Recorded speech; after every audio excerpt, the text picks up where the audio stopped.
Ẹ kú dédé àsìkò yìí o. Ẹ káàbọ̀ sí kíláàsì pẹ̀lú Uncle Victor. Chemistry ní èdè Yorùbá. Orúkọ mi ni Ọ̀gbẹ́ni Ilésanmí Victor Olúfisáyọ̀. Lónìí, a fẹ́ wo omi kíkan tí àwọn olóyìnbó ń pè ní acid. Kí ni omi kíkan?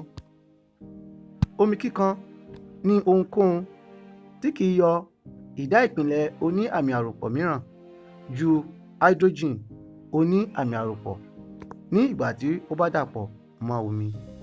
Omi kíkan ní ohunkóhun tí kìí yọ ìdá ìpìlẹ̀ oní àmì àròpọ̀ mìíràn ju hydrogen oní àmì àròpọ̀ nígbà tí ó bá dàpọ̀ mọ́ omi. Ní àwọn kíláàsì kan tí a ti ṣe sẹ́yìn, a sọ̀rọ̀ nípa àwọn àsopọ̀ ìdá ìpìlẹ̀ tí a mọ̀ sí compound. Àwọn àsopọ̀ ìdá ìpìlẹ̀ kan wà tó jẹ́ wípé tí wọ́n bá wọnú omi, wọ́n á pín sí méjì. Wọ́n á pín sí ìdá ìpìlẹ̀ tí ó gbé iná lórí. Ìdá ìpìlẹ̀ méjì ni wọ́n máa ń pín sí, èyí tí ó gbé àmì àròpọ̀ àti èyí tó gbé àmì àyọkúrò. Tá a bá wo NaCl tó wà lójú àwòrán wa, a ó rí i pé NaCl pín sí méjì. Ó pín sí sodium tó gbé àmì àròpọ̀ àti chlorine tó gbé àmì àyọkúrò. A ò lè pe NaCl ní acid nítorí pé kò ní hydrogen tí ó gbé àmì àròpọ̀ lérí nígbà tó dàpọ̀ mọ́ omi. Ẹ já wo Na2SO4. Nígbà tí ó pín sí méjì, ó pín sí ìṣù sodium tí ó gbé àmì àròpọ̀ àti SO4 tó gbé àmì àyọkúrò méjì lérí. A ò lè pè é ní acid nítorí pé àmì àròpọ̀ tó wà nínú rẹ̀, ìdá ìpìlẹ̀ tó gbé àmì àròpọ̀ tó wà nínú rẹ̀ kìí ṣe hydrogen. Ẹ já wo ìkẹta, NaHSO4. Èyí lóòótọ́ ó ní hydrogen tó ní àmì àròpọ̀, bẹ́ẹ̀ náà ló sì ní sodium tó ní àmì àròpọ̀. Ǹjẹ́ a lè pè é ní acid bí? A ò lè pè é ní acid nítorí pé àmì àròpọ̀ tó wà ń bẹ̀ ó jẹ́ méjì. Kí a tó lè pè é ní acid àbí omi ẹ̀kan, ó gbọ́dọ̀ jẹ́ pé ìdá ìpìlẹ̀ oní àmì àròpọ̀ tó wà ń bẹ̀ ó gbọ́dọ̀ jẹ́ hydrogen nìkan. HCl nígbà tó dàpọ̀ mọ́ omi, ó gbé àmì àròpọ̀ àti àmì àyọkúrò, ṣùgbọ́n hydrogen tó wà nínú ẹ̀ nìkan ni ó ní àmì àròpọ̀. Kò sí ohun míì tó wà ń bẹ̀ tó ní àmì àròpọ̀. Nítorí náà, tá bá ti rí àsopọ̀ ìdá ìpìlẹ̀ kí ìdá ìpìlẹ̀ tó bá yòrò nínú omi tí ó pín sí méjì, tí èyí tó gbé àmì àròpọ̀ ń bẹ̀ bá jẹ́ hydrogen nìkan, omi kíkan la ó pè é. Ìyá tẹ̀síwájú kí a wo oríṣi omi kíkan. Nípa ìṣẹ̀dá omi kíkan, a lè pín sí méjì. Èkíní ni omi kíkan tí a rí láti inú alààyè, yálà ẹranko àbí ewéko, àbí ohun tí ó jáde láti ara inú ewéko, ohun tí ó jáde láti ara ẹranko, àbí ohun tó ṣẹ́kù lára ẹranko àbí ewéko tí ó ti kú.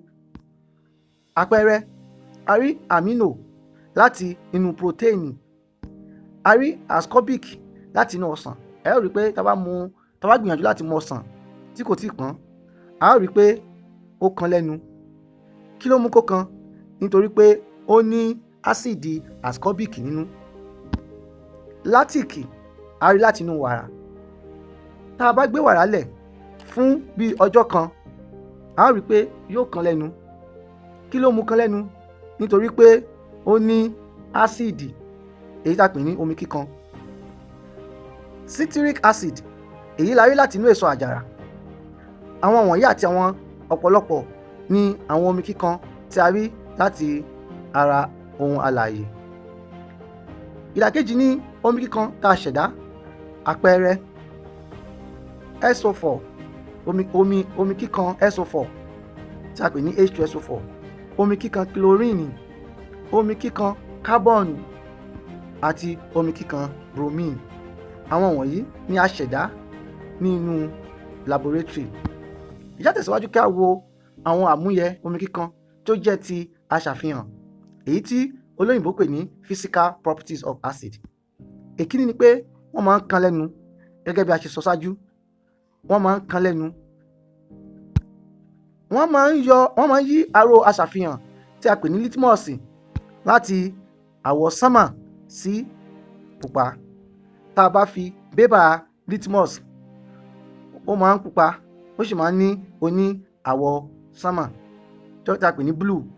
Tá a bá fi litmus paper oní àwọ̀ sánmà sínú ásíìdì, yóò yí láti àwọ̀ sánmà sí àwọ̀ pupa. Tá a bá fi litmus sí inú ọsàn, a rí pé yóò yí láti àwọ̀ búlúù sí àwọ̀ pupa nítorí pé ásíìdì wà nínú rẹ̀. Èyí ni ìdánimọ̀ tí a máa ń ṣe fún ásíìdì tá a bá wà nínú ẹ̀kọ́ ilé laboratory. Ọ̀nà àmúyẹ míì ni wọ́n máa ń jẹni lára. Tí ásíìdì bá dà sí ni lára, yóò jẹ ara, á wá dàbí ìgbà pé omi gbóná dà síyàn lára, yóò jẹ, ó lè jẹ kegun. Ìdí nìyí ni wọ́n ṣe máa ń sọ pé ásíìdì burú, ó burú lọ́pọ̀. Àmúyẹ omi kíkan ní ìdàpọ̀, chemical properties of acid. A wò méjì péré nínú àwọn àmúyẹ yìí. Èkíní ni omi kíkan máa ń ṣẹ̀dá hydrogen tí wọ́n bá dàpọ̀ mọ́ ìdá ìpínlẹ̀ onírin.